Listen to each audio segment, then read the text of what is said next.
GVOZDYK said he got washed, dominated, cooked, beat up, annihilated in sparring.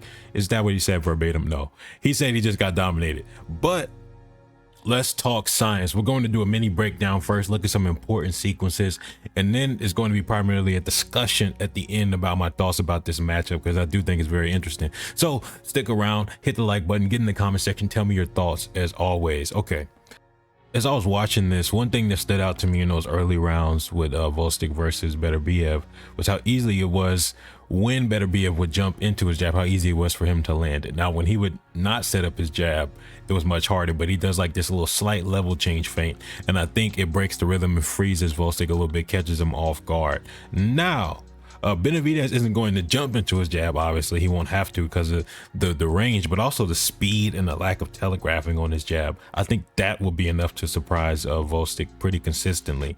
And if it's too consistent early on, that's a major sign that Benavidez is going to beat him up. Now, these moments at this range, I think, will be the deciding sequences of the fight. When Alexander steps in to land counters, so he's waiting for Benavidez to lower that shoulder or look for a jab or look for a left hook so he can come over top with the right hand, and it's a clean counter that lands. But what happens is now he's sitting down in the pocket and you see him kind of fall in, and now Benavidez can actually work. So it's these exchanges where the distance is closed. Those will be the deciding moments of the fight. How much can Benavidez get off, and how much can Benavidez break him down in those types of moments? If there's a lot of those, the more of those moments there are, the lower the probability of GVOZDYK surviving this fight. And as I was watching, one thing that impressed me a lot with GVOZDYK's game is not just that he was countering the jab, but the variety of counters he had. So he feints, backs Benavidez up. Probably that feint is actually to bring out a jab from Benavidez. And he does set a lot of good traps to bring out the jab as well. But he has catching counters like little parries, and he steps in, counters with his jab. He has inside outside slips where he counters with the jab, inside outside slips where he counters with right hands, step back counters. He has a lot of different counters to the jab. He lets Benavidez fall in and catches him right there. Now, if he's able to consistently and constantly counter Benavidez's jab, now that's extra points for him. And that's really, I think, if he can shut down Benavidez's jab, Benavidez is in a lot of trouble. Now, this sequence is going to be very important because there's going to be another one that's kind of similar when we look at Benavidez versus Plant. But GVOZDYK, he's so good when he's using a lot of lateral movement and kind of fighting, not necessarily a boring fight, but more of a movement based fight, not a lot of sitting down and exchanging. But when he does stop laterally moving and decides to stand in front of his opponent and plant and rip, he can run into some issues. Now, Benavidez is good in with his positioning in these types of exchanges, which is why he wins and lands this right hand on the chin. But the whole point is that GVOZDYK shouldn't be putting himself in these situations in the first place, at least not that often. And the other issue is, now Benavidez obviously doesn't hit as hard as Benavidez, but he's also far faster. So in these exchanges, I do think Benavidez is gonna do way better just because the speed advantage I think is going to be, I think that's one of the things that's going to stand out about this fight when you're watching it. It's going to be like Benavidez is going to be noticeably much faster than GVOZDYK. At least that's what I think is going to happen. Now, Plant was able to back up, reset, and freeze Benavidez from range, especially with his jab, whether it was a jab to the body, a jab up top, and he kind of glue that high guard in place, and then he would work. But the problem is, when he closes the distance and now it's more of a mid-range inside fight, that's when Benavidez starts to get in his bag and he starts to catch and counter and look for shots, and he opens up with the combos, he gets aggressive, and that's where GVOZDYK does not want to be. The jab battle is the key.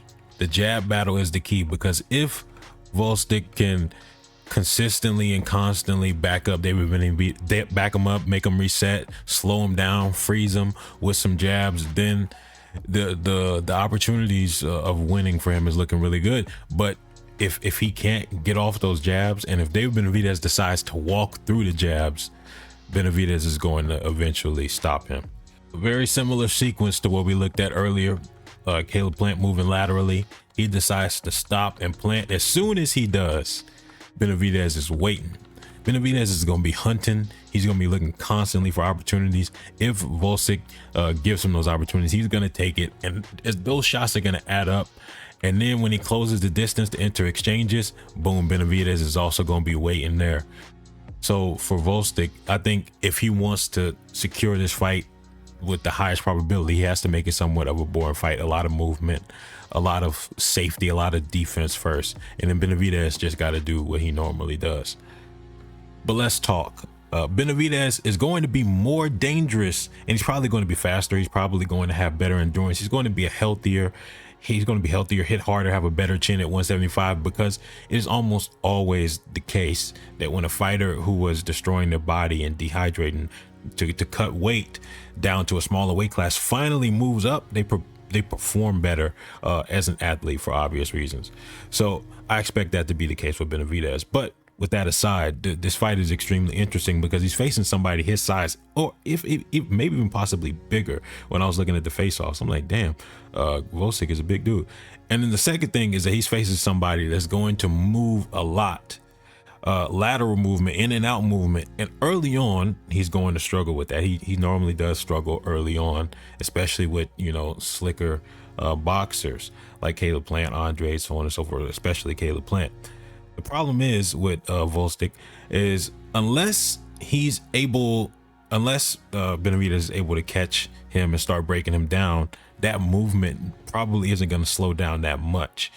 While I don't rate GVOZDYK's jab as highly as I do Caleb Plant's, there's a lot more combinations coming behind the jab, and there's a lot more counters to Benavidez's jab coming from GVOZDYK.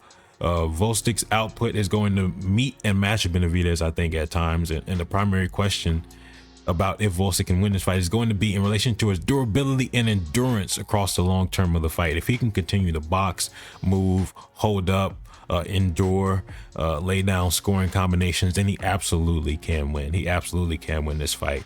But if David Benavidez is catching him pretty consistently early on, he's probably going to slowly break him down, hunt him down, and then finish him. And one of the most important things to mention, and I know what you're already thinking because I just learned about this and it blew my mind a little bit. GVOZDYK said he got washed, dominated, cooked, beat up, annihilated in sparring. Is that what he said verbatim? No. He said he just got dominated. But if David did that quite a while ago, you can imagine that a better version of David now would be even more capable of doing so in a real fight.